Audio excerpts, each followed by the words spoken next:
sou Jonathan Allan, da Tecnologia Educacional, e sou responsável por projetos com Lego Education. Então, eu vou estar acompanhando vocês na trilha de aprendizado chamado Aprender por Meio da Brincadeira.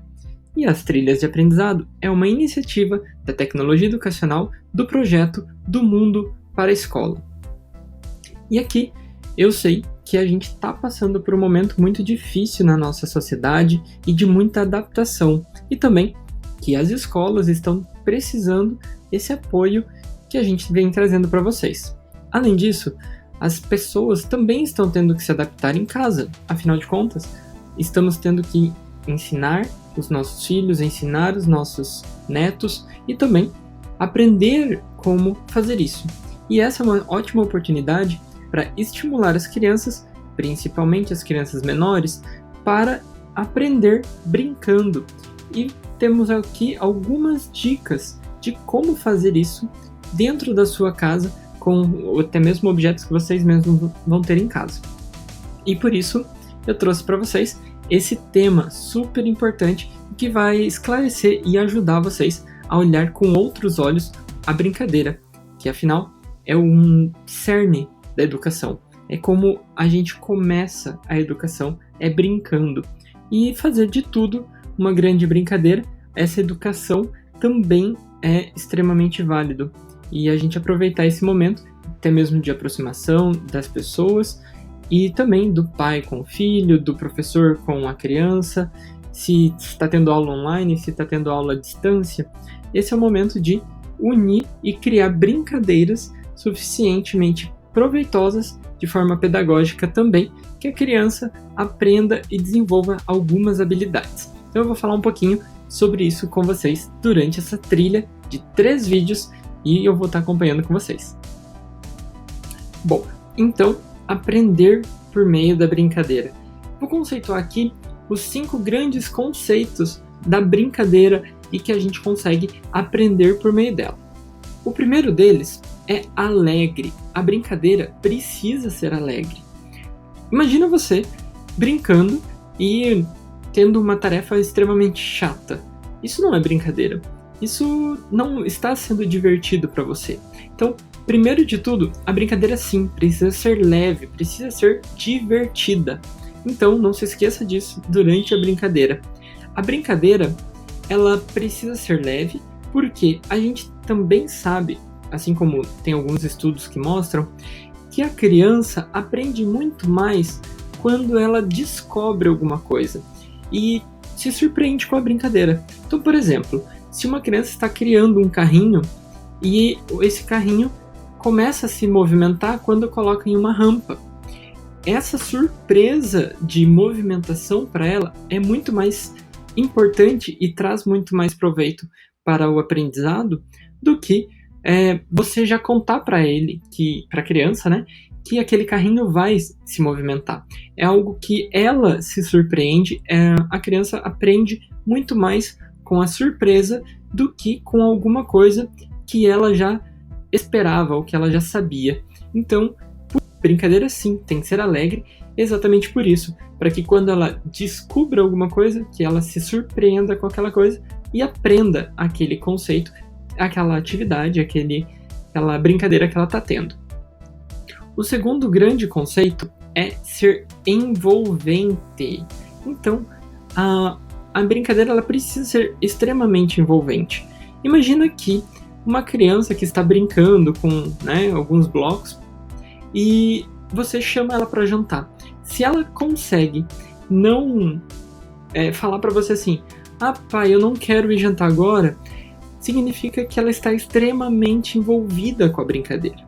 E a brincadeira sim está sendo significativa para ela, está tendo motivo para ela. Ela está querendo brincar mais, ela quer descobrir mais, ela quer usar mais aquele recurso que ela está brincando. Então, seja a brincadeira que for, seja com bloco, seja com papel e caneta, a brincadeira, como ela é alegre e divertida, vai trazer esse envolvimento, esse engajamento da criança.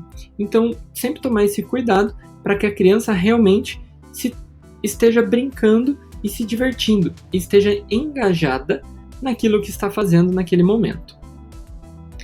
O próximo termo, que é extremamente importante, é ser significativa.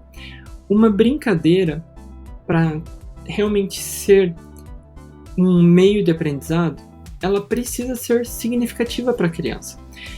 A gente tem que ensinar, durante a brincadeira, algo que seja do meio dela, do convívio dela, e também de algo que ela saiba que aquilo vai fazer diferença na vida dela de alguma forma. Por exemplo, se o pai é cozinheiro, nada mais justo do que ensinar a fazer pão para a criança. Então, tornar essa atividade de fazer pão como uma brincadeira e que vai trazer um super aprendizado para ela. Por exemplo, a coordenação motora, a modelagem das mãos, até mesmo o movimento, criar o movimento como recurso e sim aprendizado de como fazer algum processo. Também até mesmo ensinar química, ensinar esse processo químico do fermento, né, durante a massa. Isso traz muito significado para a criança, porque a criança está percebendo que aquilo faz diferença na vida dela ou que ela já observa isso no dia a dia dela. Porém, se você nunca fez pão na vida, talvez a criança nunca comeu pão, então isso não vai fazer tanto significado.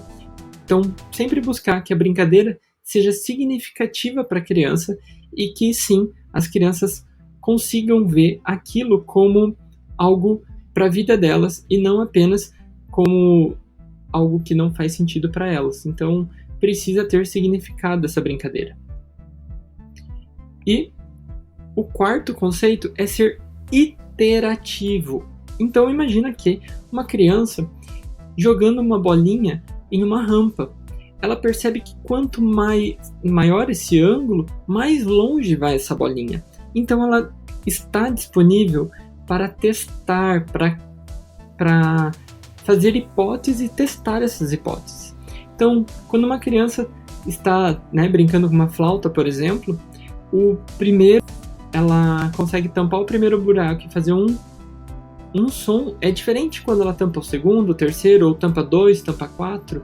E esse é o processo de iteração, de ela tentar uma vez e tentar de novo, e tentar de novo, e tentar de novo. Por isso a brincadeira é extremamente divertido, porque a gente testa alguma coisa uma vez, testa outra de novo, até mesmo quando a gente está brincando de esconde-esconde, por exemplo, a gente descobre um lugar extremamente interessante de se esconder, a criança vai lá e se esconde várias vezes. Porém, em algum momento, alguma outra criança viu ela se escondendo naquele lugar. Então ela tem que mudar de lugar. E esse processo de iteração do lugar também é extremamente válido. Então, a criança aprende a criar hipóteses, mesmo que de maneira extremamente autônoma, né? Sem grandes protocolos de aprendizado. A criança cria, sim, essa hipótese e testa essa hipótese e descobre alguma coisa, então ela realmente aprende aquela coisa. Então, por isso é extremamente válido ser iterativo o aprendizado. E por fim, a brincadeira ela precisa ser social e interativa.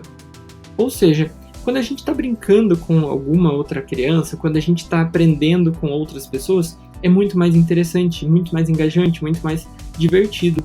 Então, tornar o aprendizado por meio da brincadeira de uma forma interativa de várias formas. Então, desde de conversar até o escrever, desde o criar um objeto e explicar esse objeto, até criar uma receita, né? Que a criança pode criar um vídeo, talvez, explicando como fazer essa receita, como fazer esse boneco, como fazer esse brinquedo que ela está brincando.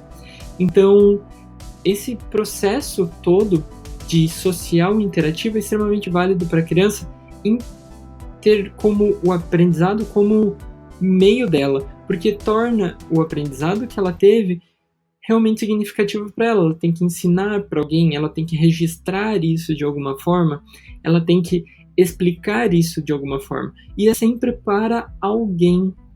Então, essa interação é extremamente válida durante o processo de aprendizagem por meio da brincadeira. Então, por enquanto, é isso. Eu vou voltar com mais algumas dicas de atividades para fazer durante a quarentena, durante o processo que nós estamos vivendo nesse mundo, e também com atividades extremamente simples, rápidas, e que vocês vão ver um grande engajamento e grande conceito, de aplicação desses 5 grandes conceitos que eu expliquei até agora para vocês.